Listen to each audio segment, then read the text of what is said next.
자, 중국이 요새 배짱을 좀 부리고 있습니다. 우리 쪽에 대한민국에도 경제 제재를 많이 하고 있는데 미국 쪽에 본격적인 제재를 한번 던진 것 같아요. 네, G7 정상회의에서 중국의 위협을 겨냥한 공동 성명이 채택되자 중국도 미국의 반도체 기업 마이크론에 대한 보복성 조처를 내놨습니다. 중국 당국은 마이크론 제품에서 심각한 네트워크 보안 문제가 발견돼 마이크론의 제품 구매를 중지해야 한다고 발표했는데요. 중국의 이런 발표는 중국과의 딜리스킹, 위험 제거를 강조한 G7 정상회의에 맞춰서 발표했다는 점에서 서방에 대한 보복 조처를 한 것으로 분석됩니다.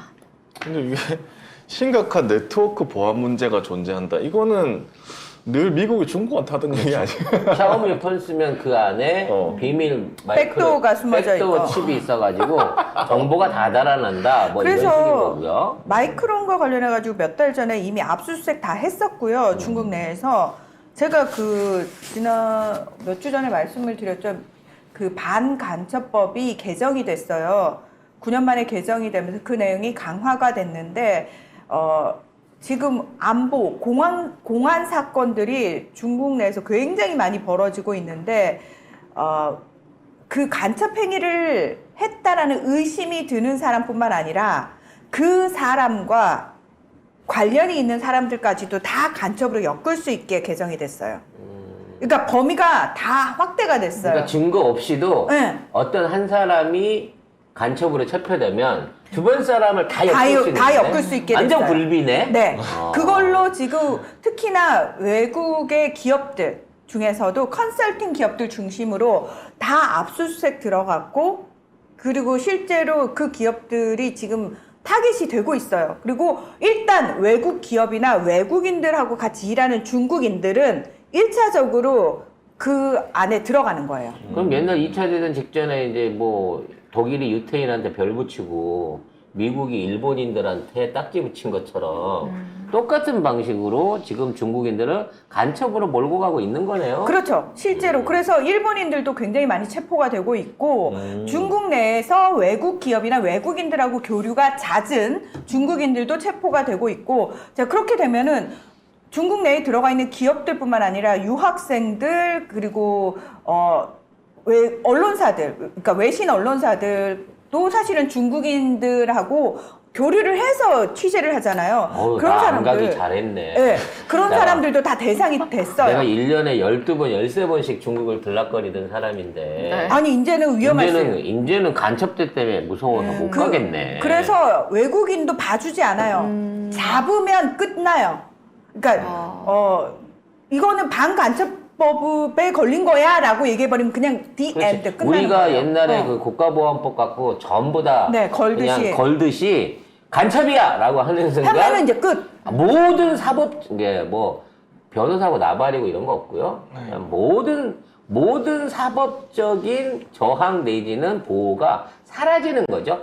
특히나 네. 외국인에 대한 건 더하고요. 더하고 지금 그래서 왜 중국에 대해서 연구를 한다거나 보고서를 쓰기 위해서 중국 내 어떤 정보들을 취합을 하려면은 중국 내에 있는 정보 업체들, 컨설팅 업체들도 있잖아요. 외국 기업하고 하는. 근데 그 최대 기업 같은 경우에 지금 중국 내 최대 기업이 계약 기간이 만료된 외국 업체나 업체나 연구소, 대학 이런 곳과 일단 계약을 연장을 안 했어요.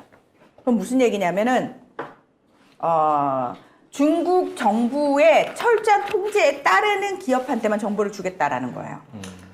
지금 그 중국이 전 세계에 일종의 이제 간첩 비슷한 게, 그러니까 간첩단 같은 역할을 하는 걸로 중국 안에 중국 외적인 나라들의 사설 경찰서 같은 걸 운영을 한대요. 그렇죠. 예전에는 공자학원이라고 얘기를 했었는데 지금은 아니고 아예 공안들이 나가 있는 거죠. 이게 실제로 공안으로 있던 애들이 나와가지고 지역의 자리를 잡고 무슨 여행사나 환전상 같은 걸 차리는데 또는 중국 식당, 우리나라에도 있죠. 거기에 오는 애들이 전부 다 공작원이거나 공안인 거고, 그렇죠. 걔네들을 관리 운영하면서 기존에 있는 동포 조직, 그러니까 그 나라에 나가 있는 중국인 중국인들. 애들을 관리하고 정보를 뽑고 스파이 활동을 지원하는 이른바 국외 불법 경찰 조직을 운영하고 있다는 거거든. 그것 때문에 지금 전 세계가 난리가 났고 우리나라도 국회의사당 맞은편 쪽에 굉장히 큰 중국 식당이 있는데 거기가 그런 공안 경찰 지부였다 뭐 이런 얘기가 있죠. 그래서 그러니까, 지금 방금 말씀하신 그 부분도 있고요. 화조센터, 여기가 도산대로에 있는 그 사무실이고요. 그 다음에 HG라고 그래갖고 HGN F&B니까 뭐 이렇게 뭐 식품 수입하는 회사 같은 거를 송파구 잠실에다가 차려놓고 있는 사무실이 있고요. 그 다음에 HG 문화미디어라고 하는 게 아까 방금 말씀하신 국회대로 61길 20일. 네. 차이나 텔레비전 고의 어떤 일을 맡아서 하는 미디어 제작하는 회사 같은 걸로 해갖고 현재 공식적으로 우리 정부가 감 잡아서 얘네들 이거 비밀 경찰 조직이다 하는 것만 서울에만 셋이 있다는 거죠. 그래서 얘네들이 첩보 활동을 하고 있을 거다라고 보여지는데, 자, 우리는 여기에 대해서 어떠한 조치도 취할 수가 없는 입장인 거죠. 맞아요. 국짐이 회식했다던 그 식당이에요. 네. 결과적으로 중국 하긴 도청을 착한 도청이라 그러고 얼마든지 더 들으세요 하는데 악이 없는 도청. 악이 없는 도청을 당해갖고 제로콜라도 챙겨주고 돈 맥클레인 기타도 챙겨주는데 정말 선한 도청 이 정도 수준 아닌 나머지야 얼마나 우리가 잡으려고 하겠습니까? 진짜 반중을 해갖고 중국이랑 뭘 하려고 하면요, 이런 불법 조직, 불법 체류자, 그리고 우리나라에서 세금 안 내고 불법으로 물건들 사모아가지고 무관세로 보세 창고 집어넣고 빼갖고 나가는 일단 무역업자들, 이런 사람들부터 잡아야 되거든요. 안 잡아요. 그러니까 사실상 내통하고 있는 거나 마찬가지입니다. 아직도 중국을 오가고 있는 수없이 많은 밀수 선박들과 페리, 그리고 공해상에서 이루어지고 있는 각종 마약 거래를 포함한 불법 거래들, 이런 것들 일부러 안 잡는지 모르겠죠. 그렇게 마약 단속한다는 한동훈이도 안 잡는다니까? 심지어 우리나라가 동아시아에 지금 남미산 마약, 중남미산 마약을 공급하는 중간 기탁지가 되고 있어요. 한국에만 안 팔면 한국 공항이라든지 항만을 통해 가지고 이게 제3국으로 배송되는 택배 기지가 되고 있다는 얘기가 있거든.